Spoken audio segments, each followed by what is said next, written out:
Hai, karibuni tena katika kipindi chetu cha General Chat. Na leo tunakuja kuongelea topic inayosema kwa nini tufurahie majaribu. Eti Rebecca, kwa nini tufurahie majaribu? Yamebeba nini wakati unapopata majaribu unalia, lakini tunasema kwa nini tufurahie? Kwa sababu majaribu hayako hivi hivi, yanakuja kama majaribu, lakini nyuma yake au ndani ya majaribu kuna kitu ambacho kinaweza kuwa baraka kubwa sana kwako. Yani in disguise, wazungu wanasema in disguise zipo blessing. Hebu tuambie neno la Mungu linatuambiaje kwanza kuhusu kufurahia majaribu. Okay. Neno la Mungu katika Yakobo 1 mstari wa 2 lenyewe linasema hivi: ndugu zangu, hesabuni ya kuwa ni furaha tupu mkiangukia katika majaribu mbalimbali. Umeona? Lakini ambacho mimi nimegundua Rebecca, ni ngumu sana mtu akiwa katikati ya jaribu kulifurahia. Lakini yet kumbe kuwa kuna siri ndani ya majaribu. Na ndio maana unaona Biblia ina kila kitu, imetuambia ndugu zangu, hesabuni ya kuwa ni furaha tupu. Sasa hebu tuangalie kwa nini. Alafu sio tu imenyamaza hivi hivi iseme ndugu zangu furahini. Inasema furahini na hesabuni. Yaani ukae kabisa chini. Unajua kuhesabu ni kitu ambacho intentional. Uweze ukahesabu without intention. Hata hela nikisema ngoja nizihesabu. Kwa hiyo kama tunaambiwa tuhesabu, ina maana tunatakiwa tuwe intentional. Tuhesabu, tuone kwamba tuone kwamba eti ni furaha tupu. Ina maana wakati unahesabu jibu lako liwe furaha tupu. Mako unaweza ukahesabu ukafikia kusema jamani, unaambiwa ukihesabu angalia ni furaha tupu. Kwa hiyo tena hesabu ya kuwa ndio ina maana Danieli hapo equals to furaha tupu. Lakini kikubwa ambacho nimejifunza ukiangalia hata kwenye kwenye hawa watu ambao labda walipata maishu, kama nakumbuka kuna mtu huyu nani alikuwa anaitwa nani ambaye amevumbua hivi vitu, ambaye alikuwa na disabilities nyingi, Steve alikuwa anaitwa nani Sir Stephen nani yule alifariki yule Hopkins or something like that. Yes, Hopkins I think. Yule kutokana na matatizo aliyokuwa nayo ndio akaweza kuvumbua alichovumbua, kwamba unaweza kuwa umekaa akawaza ikawa inasema anawaza nini, anafanya nini, vitu kama hivyo. Ni kitu ambacho ni cha ajabu, lakini inionyesha kwamba unapokuwa na matatizo ndio unavumbua kitu. Wazungu wanatumia matatizo kutatua, yani kutengeneza kitu. Tunasema wazungu wameendelea bwana. Wameendelea kwa sababu wamepata shida. Wao wameichukua ile shida kuwa mtaji. Na kwa kusema ukweli, katika majaribu yote tunayopita, hata katika magonjwa, mimi naweza siku zote napendaga sana kukutolea mfano wewe rafiki yangu, kwamba wewe ulikuwa unahangaishwa na figo miaka hiyo yote mpaka kipindi hiki ambacho tunakaribia kwenda kucelebrate mwaka mmoja wa Mungu kukupa figo nyingine. Lakini hebu kwa sasa hivi nikuulize kwa mfano nikija labda siku moja nikwambie Rebecca, hebu tuongee topic ya kuwasaidia watu tu ya kawaida, kwamba labda dalili za kidney zinaweza kuwaje, unaweza kujisikiaje, inakuwaje, ukiona nini ukimbie hospitali, unaona wewe unaweza kuwa mzuri zaidi kuelezea na kufundisha kuliko mtu kusubiri kusema ngoja niende hospitali nipange queue nimsubiri daktari aniambie. Kwa nini? Kwa sababu umepitia. Kwa hiyo kumbe Biblia haijakosea kusema hesabuni ya kuwa ni furaha tupu, ikiwa na maana kwenye lile tatizo ambalo linakuwepo, kumbe inakuwa ndani ya hilo tatizo ndio kuna furaha, ndani ya hilo tatizo ndio kuna ujuzi, ndani ya hilo tatizo ndio kunaweza ukavumbua kitu. Kunaweza kuwa na opportunity, yani opportunities zinakuwepo nyingi. Sana. Nakumbuka hata mimi wewe unamjua mtoto wangu. Kwa hiyo Melissa alivyo delay kuongea sana, of course baadaye kila mtu anakuja na cha kwake.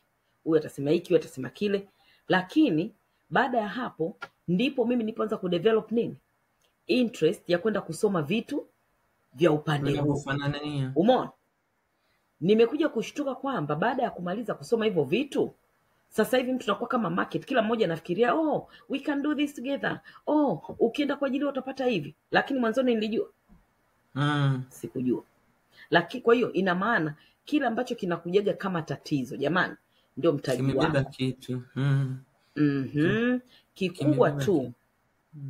ni kumwomba Mungu, kujua kwamba Mungu, as much as naomba tatizo hili litoke, lakini kumbe ni kumwomba Mungu hivi, Mungu, hiki kitu kinakuja kunifundisha nini? Hiki kitu kinakuja kunisaidia vipi? Hiki kitu kinaniletea nini? Kama hakitaleta utukufu kwako Mungu, kiondoe. Mungu ashindwe. Lakini ukiona kitu kimekung'ang'ania, bana, pana mtaji, pana Yeah. hidden agenda ambayo ni siri ya kukupa wewe furaha au kukupata utajiri, kukupata kitu ambacho ni cha maana zaidi. Kwa Cha hiyo thamani. jamani, ndio maana tunasema tunabidi tufurahie majaribu. Hilo Mi tatizo ambalo nawapendaga leo wazungu sana, yaani unamkuta hata hawa ambao labda amefiwa na mtoto wake, kwa mfano mtoto wake kapigwa risasi, kachomwa kisu, labda mtoto amefariki tumboni au amefanya nini, utakuta anaichukua ile kama nani yake sasa, sababu ya yeye kuanzisha organization kusaidia wengine, charities, yes, huwa wanasemaga kwamba I don't want anyone to go through what I went through.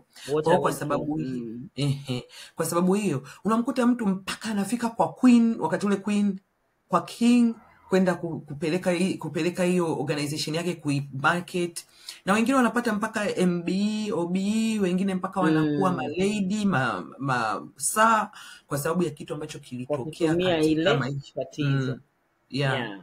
Lakini sasa tatizo letu sisi, wengi wetu, especially sisi watu wa kariba yetu, tunapenda sana tatizo likitokea unaanza kutafuta nani wa kumlaumu. Lana. Generational curses. Yes. Nini. Kwa hiyo kuna, pamoja na kwamba hivyo vitu hatukatai kwamba vinaweza kuwepo, lakini angalia kwa nini Mungu ameruhusu kije kwako. Umeona? Kwa hiyo kwa kweli jamani, kama neno linavyosema katika Yakobo 1, ebu tuhesabu ya kuwa ni furaha tupu. Na mimi nakwambia, ndio maana hata kwenye hivi vimisemo vya watu tu wa duniani, wengine wanakwambia you can't get sweet without sweat. Tulikuwa tunaongea sana tukiwa shule, kwamba lazima uhangaike ndio unini, you can't get testimony without test. You have to go through a test to get a testimony. Kwa hiyo ni vitu kama hivyo ambavyo kumbe kile kinachokuja kwako kukujaribu leo, kukutesa leo, kikakufanya ukalia leo, usikiangalie kwa vile, kiangalie kwa undani wake kwamba kinaniletea nini hiki, kinaniletea uzuri gani. Umeona Kwa hiyo Mungu atusaidie kisitokee kitu cha kukufanya ukagosi, shetani asipate nafasi ya kukutesa. Na ndio hapo sasa tunapotakiwa tuwe na nini na nini naitwa, tuwe na sio elimu kama discernment spirit. Yes, kudesign. Umeona, to design, na hiyo tunaweza na mimi naamini kwamba tukifika hapo, ukishajua kitu then utafanya the right way. Kwa hiyo kuanzia leo, kila mmoja, naamini unaweza kuwa uko kwenye jaribu lako, au unaweza ukawa kwenye maisha fulani ambayo unaishi, ambayo ukiangalia unaona mbona ni mateso tu. Hebu muombe Mungu. Ndio tunasema sasa hiyo discernment spirit, sasa sijui Kiswahili chake tunasemaje, lakini roho ya kuona, Mungu akufunulie. Roho ya mapambanuzi wanasemaga. Roho ya upambanuzi. Kupambanua. Ili ujue, uweze kupambanua kwamba ndani ya hilo tatizo au ndani ya huo mtihani kuna nini ambacho kinakuletea wewe, ambacho kinatakiwa kukuletea wewe faida. Na ndio maana kuna sehemu ambako tunakaribia kumalizia Rebeka, kwamba kuna sehemu nasema hivi, vitu vingi vinatutokea ili iwe kwa ajili ya utukufu wa Mungu. Na ndio maana unaweza ukashangaa mtu akisikia fulani ana tatizo anakuwa anatafuta wewe Rebeka, umeumwa kidney. Kwa nini? Wengine wasiojua labda alikuwa anakunywa sana, wengine au labda alifanya hivi, au alikuwa anakula manyama sana, au alikuwa no, sio kweli. Kuna vingine vinaruhusiwa tu ili vilete utukufu kwa Mungu. Kama sasa hivi wewe, tunachorudisha utukufu ni kwa Mungu. kwa sababu wako wangapi Rebeka ambao wamepewa kidney mpya na zikafa within muda mchache. Wako wengine ambao kabisa tunawafahamu. Yuko yule kijana ambao unaniambia ulifanya naye dialysis nyumbani kipindi kile mmekuja Tanzania. I still remember. Unapata figo mpya, haifanyi kazi, unaendelea na dialysis na unakufa. Wangapi? Lakini kwa nini wewe uwepo leo? Ilikuwa na maana Mungu alitaka achukue utukufu. Na ndio maana kwenye hii mimi nataka kusema nimemwona Mungu kwamba kwenye jaribu lako wewe hilo Mungu amejipatia utukufu na amekugeuza na ataendelea kugeuza kuwa mwalimu mzuri wa kuadvise wengine. Na kweli kwenye hii topic ambayo tumeiongelea, kama unafikiri una mtu sijui labda una ndugu huko nyumbani ambaye anasumbuliwa na figo, weka hapo comment yako chini, sema tu kwamba tukutafute kwa njia gani. Rebeka anaweza akawa ni mtu mzuri sana wa kukudirect au kukwambia what to do. On top of that, najua yes atakwambia kimbilia kwa Mungu, Mungu ndio everything, lakini ana knowledge kubwa mno ambayo inaweza ikakusaidia, au dalili tu ambazo unaweza kuziona akakwambia kwamba kama una feel this way you better go and start this, na Mungu akawa amemtumia kukusaidia wewe.